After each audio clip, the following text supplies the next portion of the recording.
Praise Lord, saints of God. It's been a good day. It really has. It's funny because as my wife was going to transport, she was on the lift and got into the van, of course, with help. They asked her name, and usually I'm answering for her. I'm figuring that she can't really speak very well. But then she said, and I heard her, Marcel, and I had to turn back at her and smile. She shot that like sheepish grin at me like, I can do this all the time. I just wasn't going to tell you. And that was good. But that's not my subject for today. My subject for today, or for this time of the day, is the reality. And we have to be honest with ourselves, saints of God. Because in our heart, any of us could sin if it wasn't for the grace of God. I would also venture that any one of us could be racist, except that God gives us some grace. No, I'm not saying that every sinner is racist, no. And neither am I saying that everyone that the Lord saves does not fall into racist tendencies. But I am saying that there are times when people think they're A-okay, but they're actually having racist thoughts and ideas. And until it's revealed and corrected, maybe that's the key too, that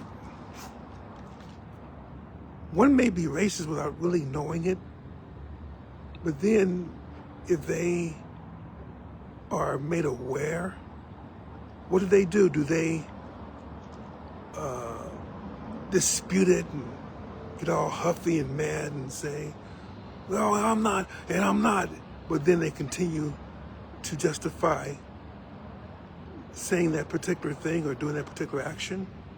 Or do they apologize and say, I really wasn't thinking, and I am sorry? The second one, or the second action, requires one to really belittle themselves, to be humble, to accept that they may have done something that was not right to others. And that is something that we as a society don't do. Because we like to think of ourselves as virtuous, as kind, nice, and that we give people the benefit of the doubt. But in many times they don't. And we spread it to others. Then when we are acknowledged of it, we make excuses for it. We feel as if, well, we're right, when that's not necessarily the case. And again, anyone can do it. It's not reserved for the dominant culture to do that. And so we have to be careful about how we say things and what we say, because there are many instances where we just say it and it's like it comes natural. For instance, many of us, we will laugh at a joke, but then if another person to whom that joke reveals itself to, if another person is slighted by it, you probably wouldn't act the same way, but because we are among our own people, everything's okay with it. And maybe that's the key, that as we are supposed to act anyway, as though God sees everything, knows everything, and understands everything, so we are held accountable for our actions. Same thing we should do when we are confronted with jokes or thoughts that really belittle a particular, and it doesn't have to be even a race. Let's expand it a little bit. Now, for me, I am one that I am particularly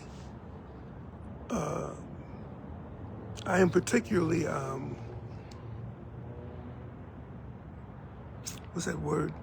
Sensitive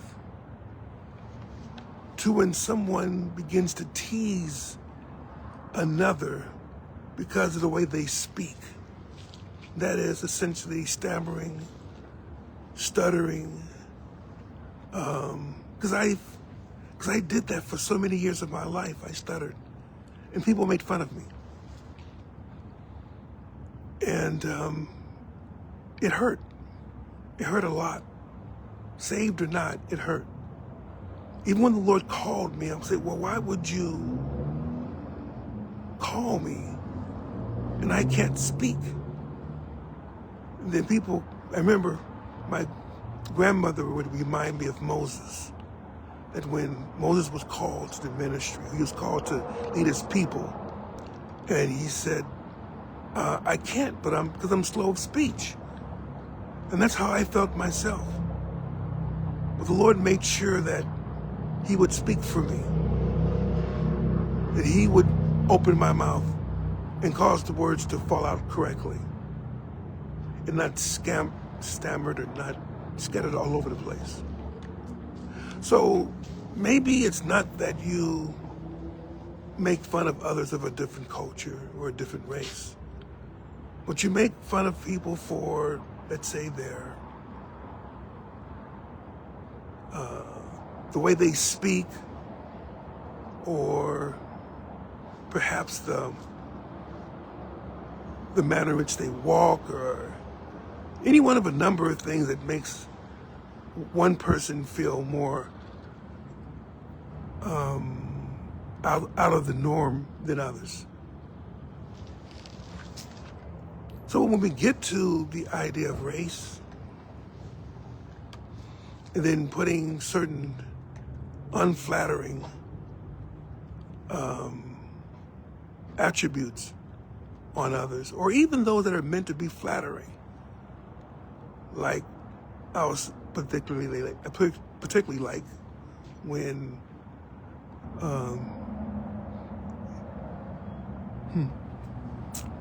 when we are told that we're very good athletically. Black people are athletic. They're very good athletically.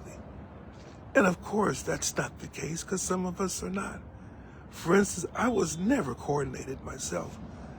And even though I eventually got to play on a recreational basis, basketball or football, or even softball or baseball to that certain extent, I was never one that could hone the skills to become the elite. And many times it's meant to give, well, you see, maybe you're not smart, but you're good athletically, or you have rhythm and you can move gracefully. And sometimes that was told or meant to be something that was good. Hey, I'm athletic. I can use my hands and I can move and sway. But there's an underlying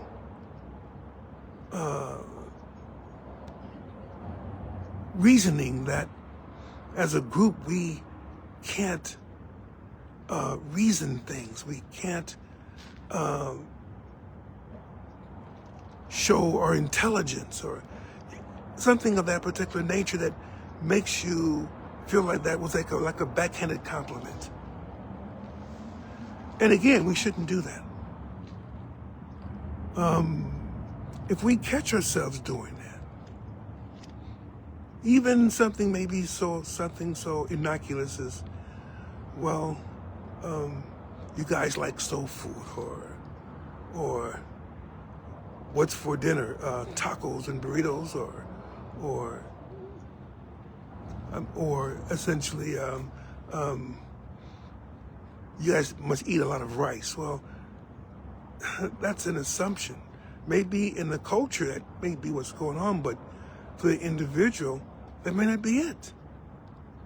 And again, maybe you don't mean anything by it, but sometimes you have to remember, people can be offended by lumping them in a group when they want to be known as individuals. If you are of any race, you want to be known for who you are. Maybe you do take pride in being a certain person and but sometimes that's a defense against what others have denigrated for us for so long. So the idea of taking pride in the accomplishments of your group, what you have done in history, that's not a bad thing. But the key here, saints, is what I'm really thinking about is this. We have to make sure that even if we don't mean to be racist, even if that wasn't our intent to be racist or to think of ourselves more than others, be careful of how we speak. Be careful of what we presume or assume of others. Because your assumptions may be completely wrong about an individual. That's why I was taken aback and saddened by what was proposed or what was to be made a policy of taking individuals and piling the wrongs of one person and applying them to everybody of a particular group. When essentially there are many, many, many others there that are not thinking like that. It would be the same thing as thinking for me that, and again, not that I'm just giving an example. I'm not trying to be racist for anyone, but all white people are serial killers. All black people are gang members. All Latinos are working farms and in restaurants. And all Jews are selfish with their money. Now, that's one that people from many races seem to comment on. And I don't know why they do that. Because they're like anybody else. Blacks like anyone else. Whites like anyone else. Latinos like anyone else. Asians like anyone else. And maybe there is a particular percentage of people that may do certain things, but it does not mean all of them do that. And I think if we would judge people as individuals, if we would take them into account according to what they like, maybe that person, maybe that Japanese person does like rice. Maybe that black person does like cornbread and chitlins. Maybe essentially all white people know how, not all white, but maybe that particular white person also knows how to shoot a gun. Okay. Well, that's that person. That's that person. Because there are good and bad in every race. There are good things and bad things to be said about each individual. We're only good if the Lord is in us. Because Jesus said himself, there is no man that is good. and there is not one that is good, save God. So we cannot afford to lift ourselves up in any way, to puff ourselves up in any manner. Because all of our pontificating, all of our gesturing, and all of our being conceited and being puffed up does us absolutely no good in the sight of God. For we are all sinners that have missed the mark unless the Lord has saved us.